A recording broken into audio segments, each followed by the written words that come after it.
Jadi kita dalami lagi. Mengapa ketaatan kepada Allah, ketaatan kepada orang tua, ketaatan kepada pimpinan kita, atasan kita di kantor, ketaatan kepada pemerintah yang benar berdasarkan konsep Roma 13 itu sangat penting. Jadi ketaatan kita tidak boleh bersifat parsial. Pada waktu kita sudah taat kepada Tuhan dengan segala perintahnya, pasti kita akan mentaati orang tua di dalam mendidik kita yang semuanya baik, sesuai dengan firman. Ketika engkau bekerja, ketika engkau ada di dalam satu nilai organisasi, ketika engkau taat kepada pimpinanmu, itu sudah diajarkan oleh firman dalam Efesus, dalam Kolose. Maka ketika engkau taat kepada pemerintahmu, ya, kita diingatkan harus bayar PBB lagi kan? Ya, kita diingatkan untuk SPT, ya, untuk bayar pajak semua. Kita sudah kerjakan. Kenapa kita harus mengerjakan semua? Nah, di dalam bagian inilah saudara, semua ini penting. Kenapa? Bacalah dalam hati. Saya akan membaca secara oral, Bapak saudara baca dalam hati. Ketaatan berkaitan dengan kasih kepada Allah dan iman seseorang. Ketaatan adalah bukti kualitas imannya di hadapan Tuhan dan sesamanya di dalam kebebasannya. Jadi ketika kita taat kepada Allah, ketika kita taat kepada orang tua dalam nilai perintahnya, dalam nilai rule-nya, dalam nilai kebijakannya, kita taat kepada pimpinan kita di gereja, di kantor, dimanapun juga. Ketika kita taat kepada pemerintah, semua ini berkaitan dengan kasih kita kepada Tuhan. Dan Tuhan Yesus katakan, jikalau engkau mengasihi Tuhan, pasti engkau akan melaksanakan perintahku. Jadi tidak ada ketaatan terlepas daripada kasih, itu adalah perintah. Dan ketaatan selalu berkaitan dengan iman. Harusnya pada suatu selalu berkata, musnahkan seluruh kambing domba yang menurut engkau terbaik. Tuhan tidak suka dengan semuanya ini. Tuhan sudah memberitakan perintah kepadaku, musnahkan, musnahkan. Dia harus punya iman. Mereka akan memberikan persembahan yang terbaik tanpa daripada kambing lembu daripada orang-orang Amalek. Harus punya iman. Jadi ketaatan adalah pimpinan nilai futuris kita untuk apa yang mau kita dapat, untuk apa yang mau kita raih di depan. Saya ulangi.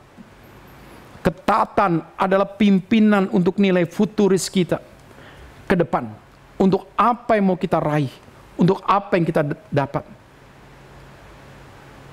Selalu berkaitan dengan iman.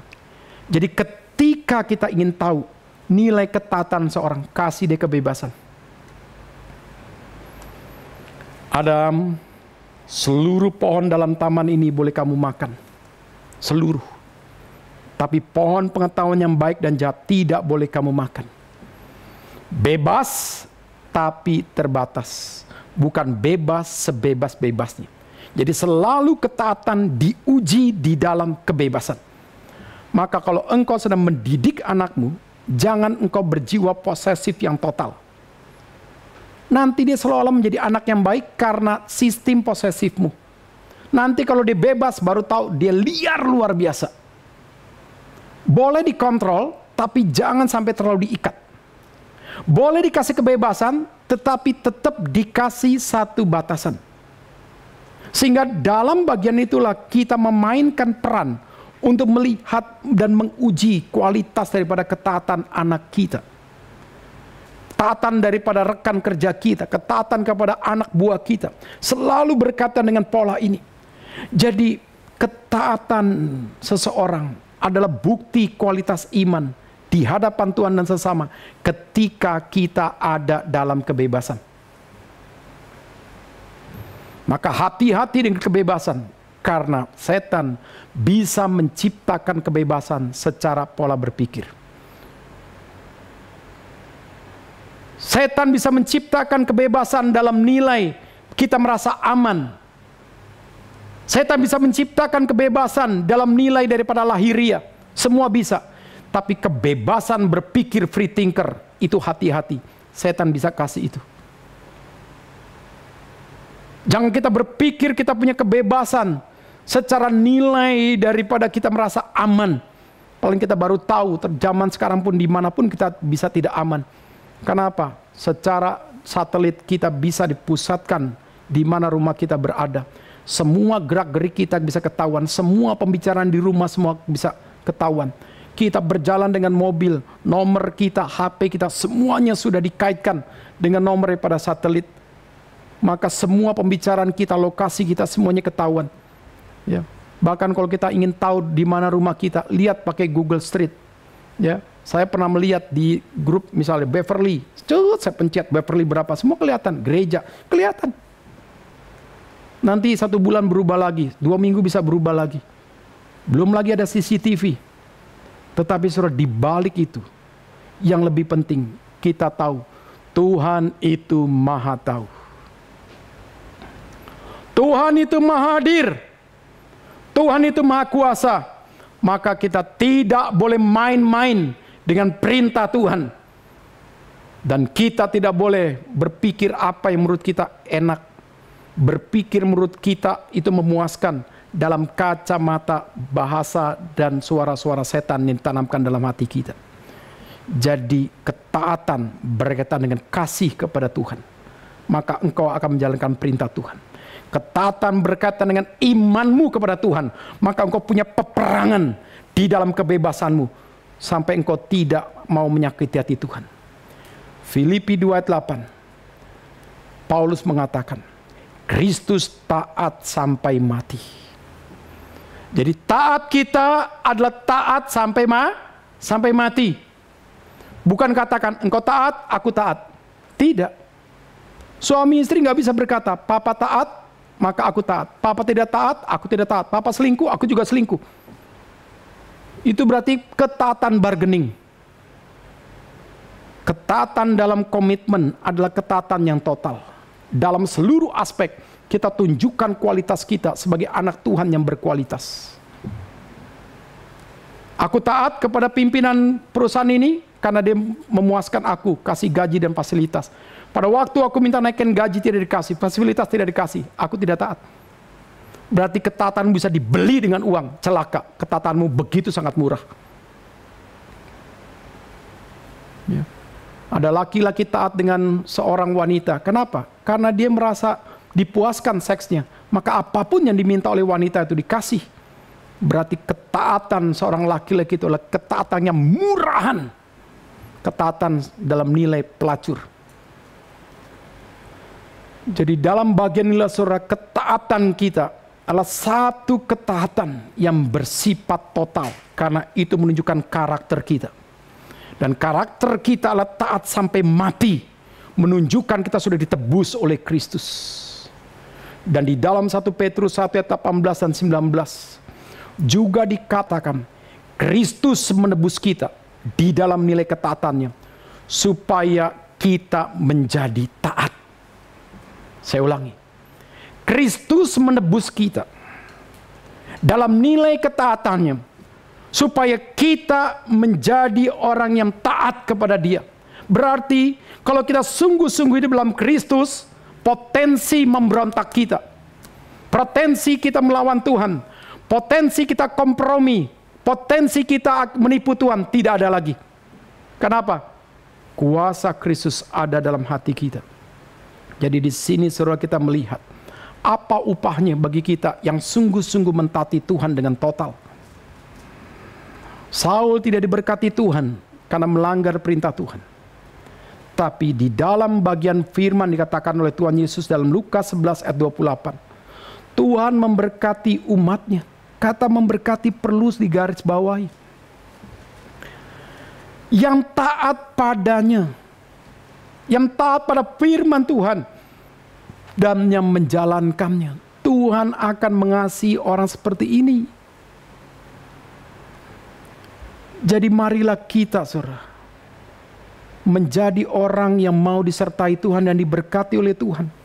Karena kita membaca firman setiap hari. Membaca untuk kita mengerti. Membaca untuk kita jalani. Yesus katakan orang seperti ini akan diberkati Tuhan. Dalam aktivitasmu, dalam nilai kerjamu, dalam nilai keluargamu. Jadi ketaatan selalu punya nilai daripada berkat daripada Tuhan. Jadi kita harus belajar, ini penting sekali. Jadi dosa yang ketiga daripada Saul, dia tidak taat akan perintah Tuhan. Dan marilah kita belajar, kita bukan hanya mau taat kepada Tuhan dan firman-Nya, kita juga mau taat kepada orang tua kita. Kita mau taat kepada pimpinan kita. Kita mau taat kepada pemerintah. Karena pada waktu kamu tidak taat, kasihmu dipertanyakan. Ketika kamu tidak taat, imanmu dipertanyakan. Dan marilah dalam masa daripada pandemi COVID ini, ada kebebasan yang dibatasi kita. Tetapi kita harus sadar bahwa pembatasan ini adalah nilai pembelajaran Tuhan. Pak Tong minggu lalu berkata bahwa ada ancaman yang paling kita takuti ketika ancaman itu tidak kelihatan tapi bisa membunuh kita. Kalau kita melihat dari jauh ada angin topan, kita takut, tapi kita masih bisa menghindar. Ketika ada ancaman, misalnya akan ada banjir, kita bisa tahu bagaimana kita menyelamatkan diri. Tapi ketika Tuhan izinkan ada pandemi COVID di seluruh dunia, tidak bisa dilihat oleh mata, tapi bisa dirasa akibatnya. Dunia selalu berusaha kaum saintis menemukan daripada obat dan vaksin. Maka ketika satu lembaga begitu yakin hasil ujinya 80%, maka ketika diuji dalam kasus COVID yang lain gagal. Kenapa? COVID ini mutan terus, mutasi terus. Apa yang kita pelajari? Tuhan sedang mempermalukan kaum saintis.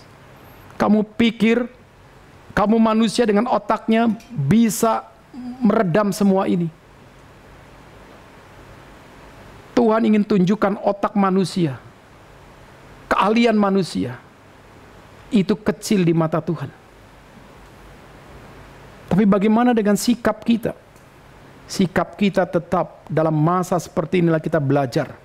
Kita harus mengadopsi peristiwa 1918, 1920, 2 tahun flu Spanyol tidak ada obat. Dan kita harus punya satu kebiasaan yang baru. Jadi ini adalah satu adaptasi kebiasaan yang baru. Supaya kita tidak lagi mempertontonkan cakepnya kita, gantengnya kita, manisnya kita, gitu. Akhirnya zaman sekarang saudara dengan lengkap, ada hidung, ada bibir, selfiean terus. Sekarang yang nggak bertobat masih pakai masker selfiean, tunggu aja nanti hukuman Tuhan sama kamu. Udah dikasih masker masih selfiean terus. Ya. Berarti kamu nggak sadar Tuhan sedang marah. Kenapa saudara? Kita lebih mempertontonkan apa yang kita punya secara wajah. Tuhan mencipta wajah kita. Itu anugerah. Bukan untuk ditonjolkan. Alkitab mengatakan selfie itu dari kata orang egois. Maka pada waktu kita misalnya diingatkan oleh Tuhan, jangan ganti-ganti terus profile image-mu. Sehari bisa 5. Terus ganti 5 lagi, ganti lagi, sampai ganti baju. Jangan kita mencuri kemuliaan Tuhan dengan semuanya itu. Jadi dalam bagian inilah saudara kita harus belajar apa yang dikatakan oleh Pak Tong, mengingatkan kepada kita. Kembalilah kepada Tuhan sebagai sumber pengharapan kita.